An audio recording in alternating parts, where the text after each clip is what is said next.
మనం కామన్‌గా ఈ మధ్య క్యాన్సర్ అనే టర్మ్ చాలా కామన్‌గా వింటున్నాము. ఇది ప్రెజెంట్‌గా ట్రెండ్ అవుతున్న వర్డ్ కూడా.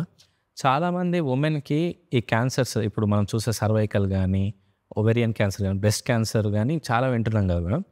ఇది ఫస్ట్ స్టెప్‌లోనే మనము కనుక్కోవాలి అనంటే ఇలాంటి ఏమన్నా సింప్టమ్స్ ఉంటాయా వీటికి?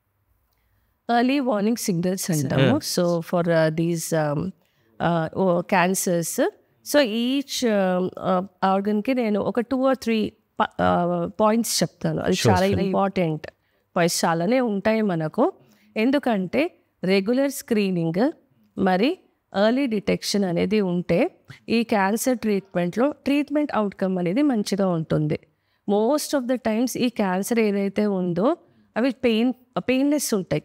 అంటే ఏమి సిమ్టమ్స్ అనేది ఎక్కువగా ఏమీ ఉండదు. సో వాళ్ళు ఎప్పుడైనా ఏదో రీజన్కి చెకప్కి వచ్చినప్పుడు ఆర్ ఏదో వేరే రీజన్కి ఇట్లా గ్యాస్ట్రైటిస్ ఏదో వేరే రీజన్కి వస్తారు వాళ్ళు. యాజ్ సచ్ ఏదో వాళ్ళకు క్యాన్సర్ ఉంది అనేది ఉండదు. వచ్చినప్పుడు మేము రొటీన్ ఇన్వెస్టిగేషన్స్లో డిటెక్ట్ చేస్తాము. బట్ వాళ్ళ పేషెంట్స్ అనేది విమెన్ అనేది కొంచెం అలర్ట్గా ఉంటే ఈ ఎర్లీ వార్నింగ్ సిగ్నల్స్ అనేది వాళ్ళు కొంచెం తెలుసుకుంటే వాళ్ళు తొందరగా వచ్చి మనకు ప్రెజెంట్ చేస్తే ట్రీట్మెంట్ ఆప్షన్స్లో అవుట్కమ్ అనేది మంచిగా ఉంటుంది. యా, అండ్ ఇంకొకటి రెగ్యులర్ స్క్రీనింగ్ కూడా చాలా ఇంపార్టెంట్. ఆ రెగ్యులర్ స్క్రీనింగ్ అనేది ఇయర్లీ వన్స్ చెకప్ అనేది ఫస్ట్ క్వశ్చన్. అదే ఇయర్లీ వన్స్ చెకప్ చేస్తే దాంట్లో స్క్రీనింగ్లో అన్నీ మనకు తెలుస్తాయి. ఫస్ట్ వచ్చేసి ఒవేరియన్ క్యాన్సర్. ఈ ఒవేరియన్ క్యాన్సర్లో మనకి ఏంటంటే అది స్లోగా పెరుగుతూ ఉంటుంది. సో మనకు అది మాస్ గడ్డలాగా లైక్ లోవర్ అబ్డామినల్లో పెద్ద గడ్డలాగా ఏమీ అనిపించదు. ఒక ఫుల్నెస్, బ్లోటింగ్ సెన్సేషన్ లాగా ఉండడము, తర్వాత దీంతో పాటు వాళ్ళకు ఆకలి అనేది తగ్గిపోతుంది, unexplained decrease in the appetite. తర్వాత వెయిట్ లాస్ అవుతారు, అన్ఎక్స్ప్లెయిన్డ్ వెయిట్ లాస్. అండ్ వాళ్ళకి ఏంటంటే తొందరగా అలసిపోవడం, అన్ఎక్స్ప్లెయిన్డ్ ఫటీగ్. చూసేదంతా మంచిగానే ఉంటారు బట్ తొందరగా అలసిపోవడము, ఎనర్జీ లెవెల్స్ అనేది సరిగా సరిపోవట్లేదు అనిపించడము, plus bowel and bladder habits కొంచెం చేంజెస్ అనేది వస్తుంది. సో ఎలా ఏంటంటే ఏమన్నా ఉన్నప్పుడు సిమ్టమ్స్ తొందరగా ప్రెజెంట్ చేస్తే కొంచెం ఎర్లీగా మనం డిటెక్ట్ చేయొచ్చు. నెక్స్ట్ వచ్చేసి మనకు ఎండోమెట్రియల్ ఆర్ యూట్రైన్ క్యాన్సర్. ఇక్కడ యూట్రైన్ క్యాన్సర్లో ఇక లోపల ఏదైతే లైనింగ్ ఉందో ఎండోమెట్రియం అక్కడి నుంచి స్టార్ట్ అవుతుంది.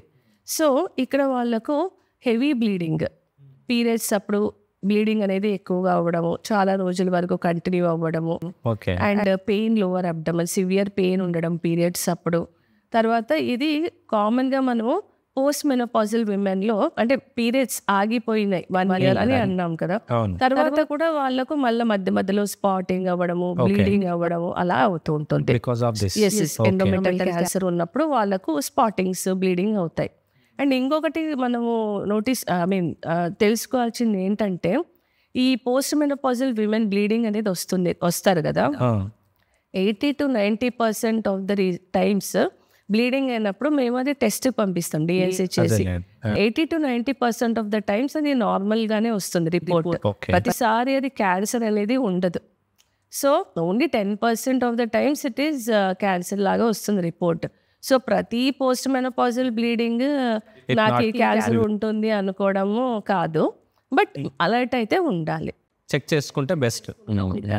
అండ్ నెక్స్ట్ వచ్చేసి మనకు సర్వైకల్ క్యాన్సర్, అంటే గర్భసంచి ద్వారం ఇదేదైతే ఉందో ఇక్కడ వాళ్ళకు మెయిన్ వచ్చేసి కొంచెము వాళ్ళకు బ్లడ్ స్టెయిన్డ్ డిశ్చార్జ్ లాగా వస్తూ ఉంటుంది. అది ఒక్కొక్కసారి ఫౌల్ స్మెల్ ఉంటుంది.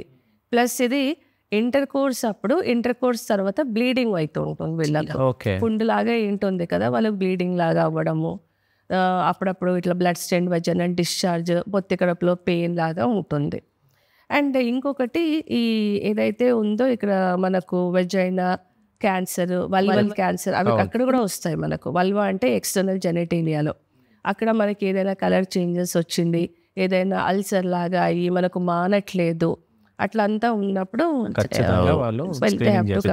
ఎగ్జామిన్. అండ్ ఇంకొకటి మనకు బ్రెస్ట్ క్యాన్సర్, అది చాలా కామన్, ఈ మధ్య చూస్తున్నాము. సో బ్రెస్ట్ క్యాన్సర్లో ఏంటంటే మనకు ఒక లంప్ అనేది ఉంటుంది, అంటే ఒక గడ్డలాగా మాస్ లాగా, అది పెయిన్లెస్ ఉంటుంది. Okay, painless lump in the breast and skin ఏమైనా కలర్ చేంజెస్ అయ్యిందా బ్రెస్ట్ మీద, స్కిన్ కానీ కాంటర్ కానీ షేప్ కానీ ఏదైనా మారిందా చూడాలి. ప్లస్ నిప్పల్స్ నుంచి బ్లడ్ స్టెయిన్ డిశ్చార్జ్ ఏదైనా డిఫరెంట్గా డిశ్చార్జ్ లాగా వస్తూ ఉంటే, అండ్ నిప్పల్స్ కూడా ఒక్కొక్కసారి లోపలికి వెళ్ళిపోతాయి, రిట్రాక్టెడ్ నిప్పల్స్ అంటాము. సో ఏదైనా కలర్ చేంజెస్ ఉంది నిప్పల్ దగ్గర ఉన్నప్పుడు అలర్ట్గా ఉండి చెక్ చేయించుకోవాలి.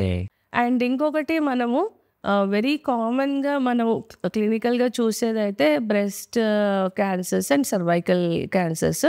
సో ఇవి రెండింటికి వీ హ్యావ్ స్క్రీనింగ్ అనమాట. ప్యాప్స్మియర్ అనేది చేపిస్తాము ఈ సర్వైకల్ క్యాన్సర్కి. ప్యాప్స్మియర్ అంటే ఇక్కడ ఏదైతే ఉందో ఇది మనము టెస్ట్కి పంపిస్తాం ఈ సెల్స్ అంతా, దాంట్లో మనకు తెలుస్తుంది. ఈ ప్యాప్స్మియర్ అనేది వన్స్ ఇన్ 3 years చేస్తాము. అండ్ బ్రెస్ట్ క్యాన్సర్కి అయితే కనుక we have many investigations, but self breast examination అనేది చాలా ఇంపార్టెంట్. ఓన్గా చూసుకోవచ్చు. ప్లస్ పడుకున్నప్పుడు ఫ్లాట్ ఆఫ్ ది పామ్ హ్యాండ్తో పాల్పేట్ చేసుకోవాలి మొత్తం బ్రెస్ట్, కూర్చొని కాదు, పాల్పేట్ చేసుకొని ఏమైనా మాస్ ఉందా గడ్డ ఉందా అనేది వాళ్ళు చూసుకొని they can consult the doctor. Okay, so క్యాన్సర్స్లో ఎన్ని రకాలు అండ్ ఇవి సిమ్టమ్స్ రియల్గా చాలా మందికి హెల్ప్ఫుల్ అవుతుంది మేడం. అండ్